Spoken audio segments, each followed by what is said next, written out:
Setelah sempat melonjak penjualannya jelang Hari Raya Idul Fitri 1443 Hijriah, mobil bekas di kota Banda Aceh sampai diburu pembeli.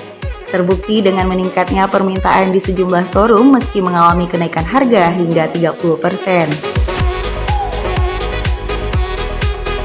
Seorang pemilik showroom di kawasan Bato, Zainal Abidin, menyebutkan meningkatnya minat masyarakat terhadap membeli mobil bekas itu disebabkan harga lebih ekonomis dibanding dengan mobil baru. Selain itu, showroom mobil bekas juga menyediakan banyak jenis mobil dengan harga yang terjangkau, sehingga pembeli dapat menentukan pilihan sesuai yang diinginkan. Tak hanya itu, mobil bekas yang dijual di showroom juga memiliki kualitas yang terjamin.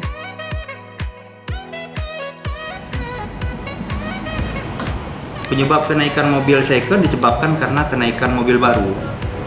Kemudian masyarakat kalaupun dia membeli mobil baru, sehingga kemudian tidak ada unit, sehingga harapan masyarakat untuk mendapatkan mobil baru itu harus inden.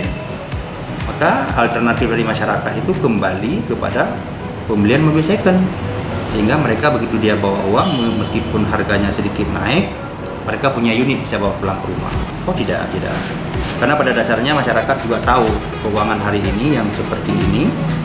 Ketika mereka memang ada uang yang mereka simpan, ya mereka harus dapatkan bawa pulang barang. Nah itu, kalau memang tidak ada barang, uang sudah ada, ya mereka kecewa.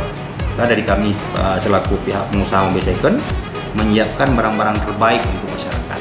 Bukan mereka itu, meskipun barang second, kami pihak showroom second menjamin untuk unit mereka agar mereka senang. Showroom mobil bekas juga bekerja sama dengan leasing. Bagi masyarakat yang kekurangan dana, tetap bisa membawa pulang mobil dengan cara proses kredit ringan.